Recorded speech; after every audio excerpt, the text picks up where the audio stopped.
أشهد أن لا إله إلا الله وحده لا شريك له وأشهد أن محمدا عبده ورسوله أما بعد اللهم صل على محمد وعلى آل محمد كما صليت على إبراهيم وعلى آل إبراهيم إنك حميد مجيد اللهم بارك على محمد وعلى آل محمد كما باركت على إبراهيم وعلى آل إبراهيم إنك حميد مجيد. அஸ்ஸலாமு அலைக்கும் வரஹ்மத்துல்லாஹி வபரகாத்துஹு. நபி ஸல்லல்லாஹு அலைஹி வஸல்லம் அவர்கள் தாயிப் நகரத்தில் இருந்து திரும்பி வந்த பிறகு மற்ற கோத்திரத்தார்களுக்கும் சில தனி நபர்களுக்கும் இஸ்லாத்தை அறிமுகம் செய்த போது நடந்த சில நிகழ்வுகளை கடந்த வாரம் நம்ம சுருக்கமாக பார்த்தோம். இன்ஷா அல்லாஹ் இன்றைக்கு நபி ஸல்லல்லாஹு அலைஹி வஸல்லம் அவர்களுடைய மெஹராஜ் பயணத்தின் பொழுது நிகழ்ந்த சில முக்கிய சம்பவங்களை நம்ம சுருக்கமாக பார்க்கலாம். முஸ்லிம்களுக்கு எதிராக அந்த இணை வைப்பவர்கள் செய்த தொடர்ச்சியான அராஜகங்களுக்கும் கொடுமைகளுக்கும் இடையில மக்காவுக்கு வெளியே உள்ள சில நல்ல மனிதர்கள் இஸ்லாத்தை ஏற்ற பொழுது முஸ்லிம்களின் உள்ளத்தில் நம்பிக்கை நட்சத்திரங்கள் பிரகாசிக்க ஆரம்பிக்குது. இந்த காலகட்டத்தில் தான் நபி ஸல்லல்லாஹு அலைஹி வஸல்லம் அவர்களுடைய மெஹராஜ் என்று அழைக்கப்படக்கூடிய வானுலக பயணம் நடைபெறுது. மெஹராஜ் பயணம் எப்போ நடந்தது என்ற கேள்விக்கு மார்க்க வல்லுநர்களுக்கு இடையில பலவிதமான கருத்துக்கள் இருக்கின்றன. அவற்றில் குறிப்பாக 6 விதமான கருத்துக்கள் என்ன அப்படிங்கிறத இப்போ பார்க்கலாம். முதலாவதாக இந்த மெஹராஜ் நிகழ்வு நபித்துவம் கிடைத்த ஆண்டிலேயே நடைபெற்றது என்ற கருத்து பிரபலமான மார்க்க வல்லுநர் தபரி இமாம் அவர்கள் ஏற்றுக்கொள்கிறார்கள். அதுபோல இரண்டாவது கருத்தான நபித்துவத்தின் 5ஆம் ஆண்டில் நடைபெற்றது என்பதை பிரபல மார்க்க வல்லுநர்களான இமாம் நலவி அவர்களும் இமாம் குர்துபி அவர்களும் ஏற்றுக்கொள்கிறார்கள். மூன்றாவது கருத்தாக இந்த மெஹராஜ் நிகழ்வு நபித்துவத்தின் 10ஆம் ஆண்டு ரஜபு மாதம் 27வது இரவில் நடைபெற்றதாக கூறுகிறார்கள். அதுபோல நான்காவது கருத்தாக ஹிஜ்ராவுக்கு 16 மாதங்களுக்கு முன்பு, அதாவது நபித்துவத்தின் 12வது வருடம் ரமலான் மாதத்தில் நடைபெற்றதாகவும், 5வதாக ஹிஜ்ராவுக்கு ஓர் ஆண்டு 2.5 மாதங்களுக்கு முன்பு, அதாவது நபித்துவத்தின் 13ஆம் ஆண்டு முஹர்ரம் மாதத்தில் நடைபெற்றதாகவும், 6வது கருத்தாக ஹிஜ்ராவுக்கு ஓர் ஆண்டிற்கு முன்பு, அதாவது நபித்துவத்தின் 13ஆம் ஆண்டு ரபியுல் அவ்வல் மாதத்தில் நடைபெற்றது என 6 விதமான கருத்துக்கள் கூறப்பட்டாலும் இதில் முதல் 3 கருத்துக்கள் ஏற்றுக்கொள்ளும் வகையில் இல்லை என கூறப்படுகிறது. காரணம் என்னன்னா, அன்னை கதீஜா ரலியல்லாஹு அன்ஹா அவர்கள் நபித்துவத்தின் 10ஆம் ஆண்டு ரமலான் மாதத்தில் தான் மரணமடைகிறார்கள். அவர்கள் தொழுகை கடமையாக்கப்படுவதற்கு முன்பு வஃபாத்தானார்கள் என்பது மார்க்க அறிஞர்களால் ஒத்துக்கொள்ளப்பட்ட கருத்து. ஆனால் தொழுகை மெஹராஜில் தான் கடமையாக்கப்பட்டது. அதாவது அன்னை கதீஜா ரலியல்லாஹு அன்ஹா அவர்களின் வஃபாத்திற்கு பிறகு, அதாவது நபித்துவத்தின் 10ஆம் ஆண்டிற்கு பிறகுதான் கடமையாக்கப்பட்டது.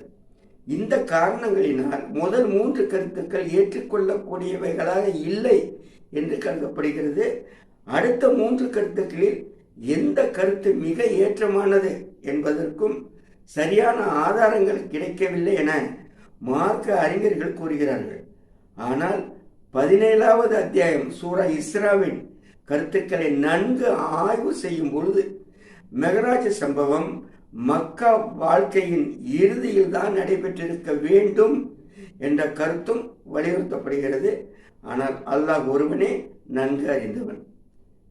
மெஹராஜ் சம்பவங்களை பற்றி மார்க்க வல்லுநர்கள் விரிவாக கூறியிருக்கிறார்கள். அவைகளை நாம் சுருக்கமாக பார்க்கலாம். இமாம் இப்னுல் கையிம் ரஹ்மத்துல்லாஹி அலைஹி அவர்கள் கூறுகிறார்கள், நபி ஸல்லல்லாஹு அலைஹி வஸல்லம் அவர்கள் மெஹராஜிற்கு தனது உடலுடன் சென்றார்கள். இந்த பயணம் மஸ்ஜிதுல் ஹராமில் தொடங்கியது. அங்கிருந்து முதலில் பைத்துல் முகத்திஸுக்கு சென்றார்கள். ஜிப்ரீல் அலைஹிஸ்ஸலாம் அவர்கள் நபி ஸல்லல்லாஹு அலைஹி வஸல்லம் அவர்களை புராக் என்னும் வாகனத்தில் அழைத்துச் சென்றார்கள். புராக் என்பது குதிரையை விட சிறியதாகவும் கோவில் கழுதையை விட பெரியதாகவும் உள்ள வாகனம்.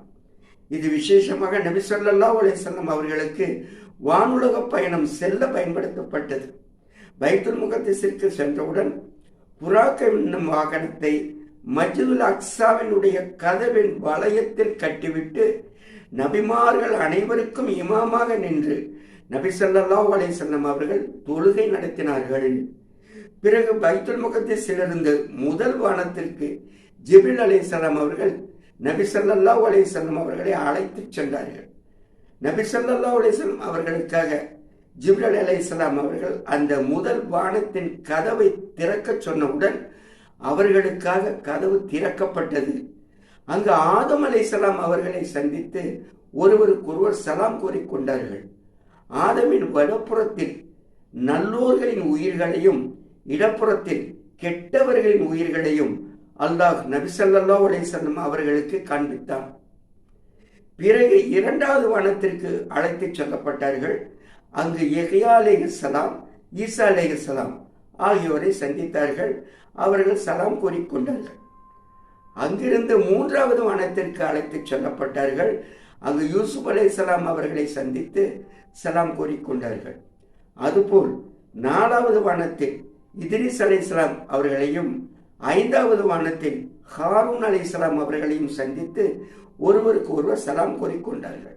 அதன் பிறகு ஆறாவது வானத்தில் மூசா அலைஹிஸ்ஸலாம் அவர்களை சந்தித்து சலாம் கூறிவிட்டு அவர்களை கடந்து நபி ஸல்லல்லாஹு அலைஹி வஸல்லம் அவர்கள் சென்ற போது மூசா அலைஹிஸ்ஸலாம் அவர்கள் அழ ஆரம்பித்தார்கள். நீங்கள் ஏன் அழுகிறீர்கள் அப்படின்னு கேட்டதற்கு, எனக்கு பிறகு அனுப்பப்பட்டவரின் சமுதாயத்தில் சொர்க்கம் செல்பவர்கள் என் உம்மத்தில் சொர்க்கம் செல்பவர்களை விட அதிகமாக இருப்பதால் நான் அழுகிறேன் என்று கூறினார்கள். பிறகு ஏழாவது வானம் சென்று அங்கு இப்ராஹிம் அலைஹிஸ்ஸலாம் அவர்களை சந்தித்து சலாம் கூறிக்கொண்டார்கள். 7 வானங்களிலும் சந்தித்த அனைத்து நபிமார்களும் முஹம்மது நபி ஸல்லல்லாஹு அலைஹி வஸல்லம் அவர்களின் நபித்துவத்தை ஏற்றுக்கொண்டார்கள். பிறகு சித்ரத்துல் முன்தஹா என்ற ஒரு வகை இலந்தை மரத்திற்கு நபி ஸல்லல்லாஹு அலைஹி வஸல்லம் அவர்கள் அழைத்து செல்லப்பட்டார்கள். அதன் பழங்கள் ஹஜர் நாட்டு பானைகளை போன்றும் அதன் இலைகள் யானைகளின் காதுகளை போன்றும் இருந்தன. அந்த சித்ரத்துல் முஸ்தகாவை தங்கத்திலான வண்ணத்து பூச்சிகளும் பிரகாசமும் பல நிறங்களும் சூழ்ந்து கொண்டவுடன் அது ஒருவித மாற்றம் அடைந்தது. அல்லாஹ்வின் படைப்பனங்களில் எவரும் அதன் அழகை வர்ணிக்க முடியாத அளவுக்கு அது பிரகாசித்துக் கொண்டிருந்தது.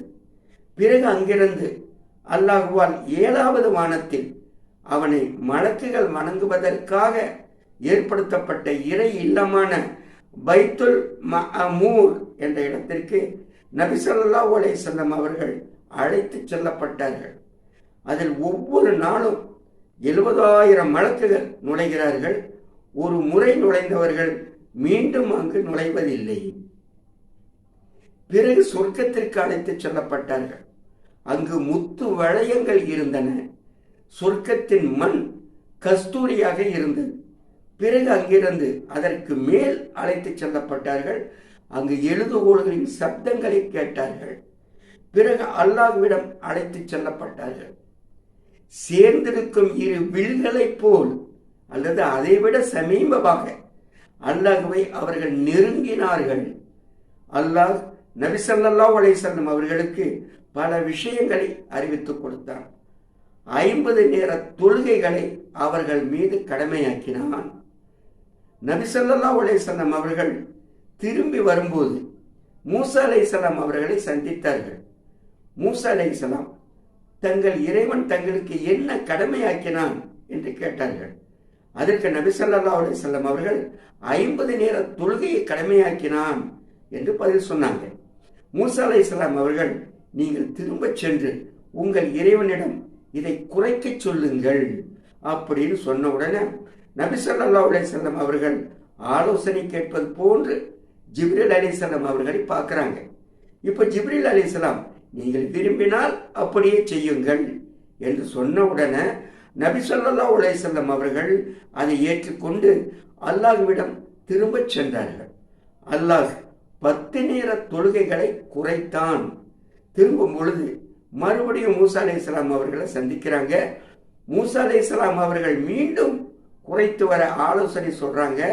அவ்வாறாக நபி ஸல்லல்லாஹு அலைஹி வஸல்லம் அவர்கள் அல்லாஹ்விற்கும் மூசா அலைஹிஸ்ஸலாம் அவர்களுக்கும் இடையில் திரும்ப திரும்ப சென்று வந்ததில் அல்லாஹ் 50 5 நேர தொழுகைகளாக ஆக்கினான். மூசா அலைஹிஸ்ஸலாம் அவர்கள் மீண்டும் சென்று குறைத்து வரும்படி சொல்றாங்க. அதற்கு நபி ஸல்லல்லாஹு அலைஹி வஸல்லம் அவர்கள், நான் என் இறைவனிடம் திரும்ப சென்று இதற்கு மேல் குறைத்து கேட்பதற்கு வெட்கப்படுகிறேன். அதனால் நான் இதை கொண்டு மகிழ்ச்சி அடைகிறேன், முழுமையாகவும் ஏற்றுக்கொள்கிறேன் என்று கூறிவிட்டார்கள். அதற்கு பிறகு நபி ஸல்லல்லாஹு அலைஹி வஸல்லம் அவர்கள் சிறிது தூரம் சென்ற போது அல்லாஹ் நபி ஸல்லல்லாஹு அலைஹி வஸல்லம் அவர்களை அழைத்து, நீங்கள் என் கடமையை ஏற்றுக்கொண்டீர்கள், என் அடியார்களுக்கு லேசாக்கி விட்டீர்கள் என்று கூறினார். இப்பொழுது கூறிய இந்த தகவல்கள் இமாம் இப்னுல் கையிம் ரஹ்மத்துல்லாஹி அலைஹி அவர்கள் எழுதிய நூலான ஜாதுல் மஆதிலிருந்து திரட்டப்பட்டதாகும்.